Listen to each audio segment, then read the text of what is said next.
the proposed 2024 budget of the Department of the Interior and Local Government or DILG on the House Committee on Appropriations, lawmakers raised concern on the budget allocated for the meal and medical allowance for persons deprived of liberty or PDL at the Bureau of Jail Management and Penology, which is an attached agency of the department.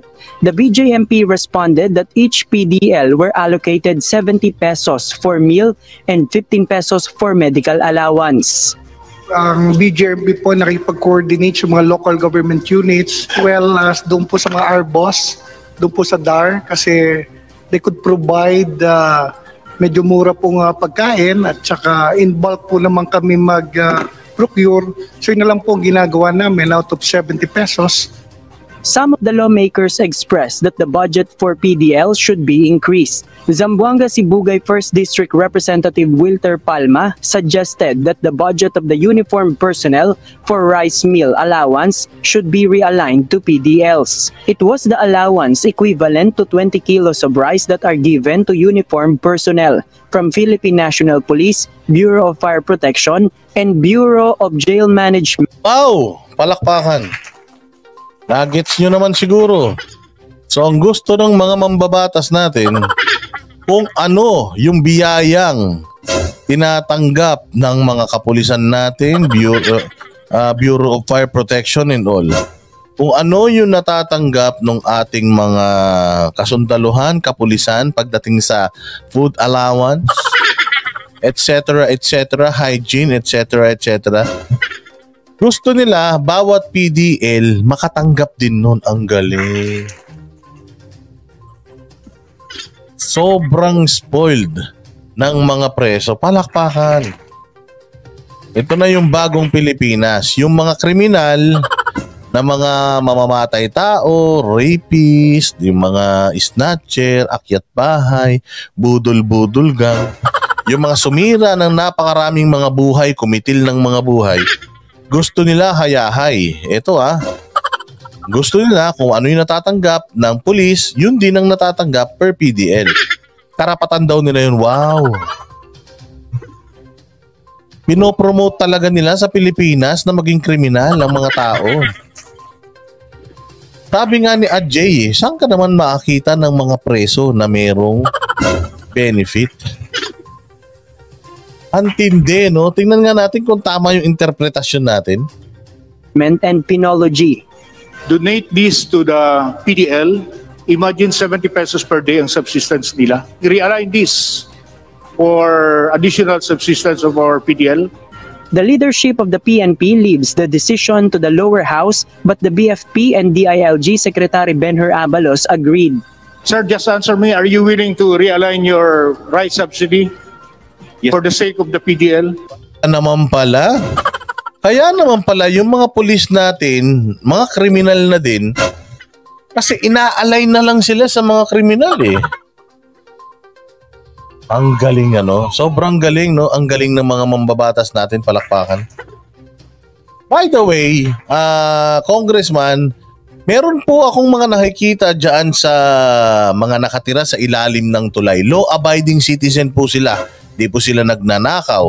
Hindi po sila, wala rin po silang bahay. Makeshift lang kanilang bahay. Pag ganyan tumataas yung ulan, lumilikas sila, nakahiga lang sila kung saan may silong. Yung pong mga yun, ano pong plano nyo sa kanila? Mabuti, ito mga to, law-abiding citizen tong mga to, as in, wala silang kasalanang ginagawa, wala silang nilalabag na batas. Talagang sobrang hirap lang po ng kanilang mga buhay. Yung mga nasa malalayong mga lugar sa Pilipinas na mga hindi saklaw ng sibilisasyon, na kaya naaabuso sila ng mga makakaliwa kaya na-exploit sila dahil hindi sila inaabot ng sibilisasyon. Anong plano nyo sa kanila?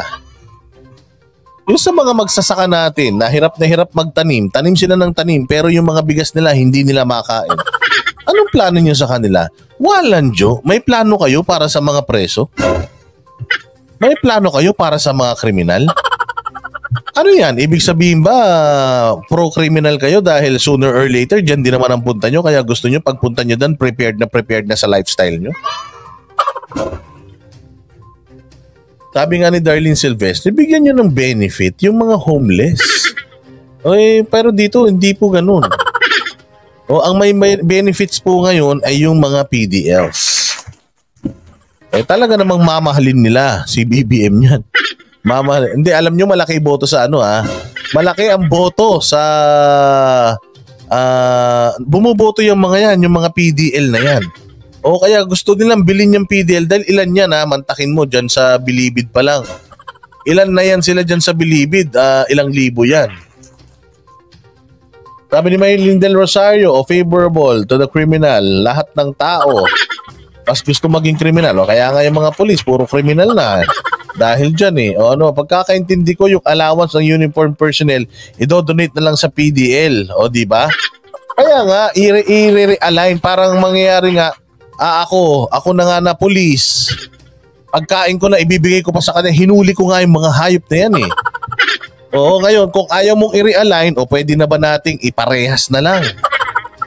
Iparehas na lang natin yung yung kung magkano yung nakukuha mo, yun na din nakukuha nila. Kasi naghihingi sila ng increase Tama, bigyan na ng pensyon o kaya bigyan ng mga educational benefits yung mga anak nila pag-aralin sa universities. Tama naman Andre Yamaji, yung iyong analysis. Tama naman. Ganun nga po i-realign. Parang papayag ka ba? Ibibigay mo? Pero pwede rin na i-realign. Ibig sabihin, parang kasi sa kumpanya ganyan salary realignment. Halimbawa, yung posisyon mo, kapag bago na yung na-hire, ganito na yung salary niya. Halimbawa, 50,000. Pero ikaw, nagsimula ka dun sa 20,000 dahil matanda ka na sa kumpanya. Tapos, taon-taon tumataas ka, pero ang sweldo mo pala ngayon, 30,000.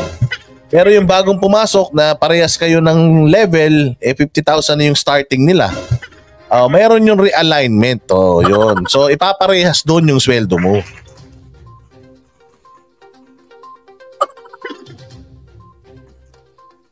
Ayan yan. Kaya tama rin naman yung sinabi mo.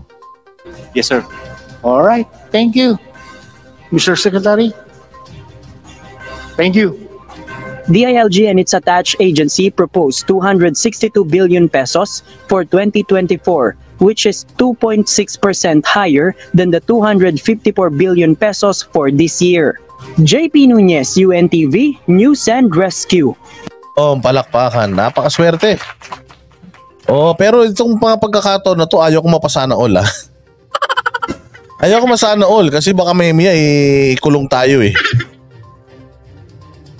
Grabe, no? Parang nakaka-demoralize naman yon sa part ng isang pulis na